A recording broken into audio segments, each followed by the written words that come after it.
Phyllosoma, it's a free indie Souls-like. So I decided to test it out.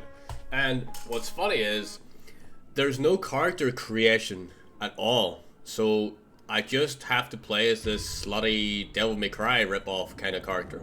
Whatever. The combat is actually serviceable. It has the plunge attack from Dark Souls 1. Well, from any Dark Souls, I guess. Alright. Well, clearly the plunge attack works perfectly. And there's also backstab as well. Of course, it has some kind of a bonfire system, which is just called sanctuaries. After the perfect guard R1 attack, well... yeah, okay, I did the perfect guard, but the attack did nothing. As you see, the blue shit just fucking phased through him and did nothing. So that's useful. Soul Slash. It's a magic attack, isn't it? And it's probably going to be disgustingly overpowered or absolutely shit. But luckily, it's overpowered as fuck. Super. In the world of Phyllosoma, when you die, your corpse has a party. Also, for some reason, whenever you fall, it feels like you just kind of float. There's no weight to your character whatsoever. You're just like a feather, you know? Dancing skeletons in Phyllosoma. At least it's fun. So in a Souls-like, generally, when you level up, you go to a bonfire. When you want to level up, you go there, or you talk to an NPC, like in Dark Souls 2. Well, it took me quite some time to figure out that in this game, you don't do that. What you do is, you press pause, and then for some fucked up reason, you can level up in the pause screen. So you can essentially level up anywhere. Which is pretty mental, but that's the world of Phyllosoma, isn't it? Also, for some reason, my Xbox controller doesn't work here, so I had to use the mouse to hover over to actually level up. But that's just another thing in the world of Phyllosoma. There's a lot of enemies that are guarding an item in this game, right? Which is pretty normal for a Souls-like, but the item in this game can be one of two things. It's either anima or a healing stone. And that's it. There is no other weapons, there's no armor, there's no anything. It's just those two things. So it's kind of fucking boring and pointless to explore each of the areas, right? Because the thing is, actually, the level design is actually pretty decent, right? The actual world that you're running around in is actually pretty decently done for an indie game. But there's no reason to explore it because the items are just you know, souls or healing items. So like, if you it makes no sense if you risk getting attacked and damaged for the item and it's a healing stone, then it's a waste of your time. And the enemies also obviously drop, you know, anima souls, whatever. So that's also a fucking waste. So items are basically pointless. As I say, this is pretty cool actually. These skeletons and shit, like hanging, this is cool. Like the level design, some of the parts of the level is actually quite well done, you know, for probably a team of like 2 or 3 or 4 guys, you know, a small team. So yeah, but this is a good example.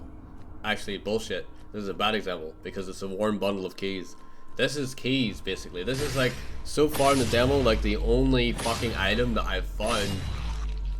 Obviously you need it to open a gate, but like, you know, this is the only other item that actually the enemies are so badly guarding. Like these fucking vicious wee bastards.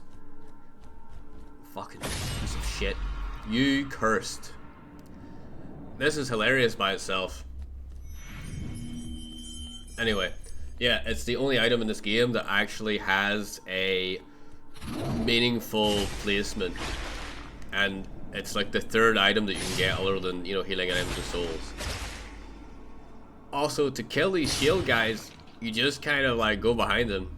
Here's this section of Anor Londo. This is basically just fucking Anor Londo that they just stole, you know, like trying to make your way across the fucking rafters or whatever. And as I said before, the floating nature of the physics makes no sense at all here either. It looks stupid, but it feels worse, trust me. Alright, new enemy. Ooh. Alright, let's try the super attack. It missed, but apparently it cuts through the fabric of time and space because it still hit him. Fuck hell. Ooh, he's kind of like glitched. Okay. This is good actually for us. We can get in some kind of hits, you know. He's nearly done now. Oh my god. Wow, he's so aggressive whenever I'm fucking dead already. Like, you won. Round 2, and obviously I will whip its ass this time. Ooh, a riposte. Okay, yeah, let's rip out its heart because it's a skeleton from the front. That does a fuckload of damage. That soul slash does insane damage. Ooh, relic of the butterfly saint. This is like the new thing that we got. What the fuck? What is this? It's a equipment, obviously, or one of these. What does it do? Performing a perfect guard grants a soul charge. Or soul gauge, whatever. Well, fuck. Alright guys, this is the fog gate, so I would assume this is the last boss. Nice. Cursed Guardian. This is the first boss and last boss. Ooh, his red shit. Skulls, and his red skulls that do nothing.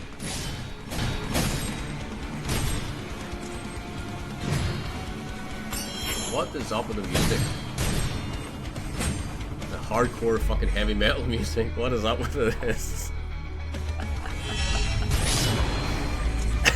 Doing a shitload of damage to the soul. What is this shit? Ah, okay, it's nearly dead. Nearly dead. Wow, that was an anticlimactic fucking attack, and I'm just gonna finish it off here. Wow. Alright, well that was Phyllosoma, guys. I hope you enjoyed. Free Dark Souls.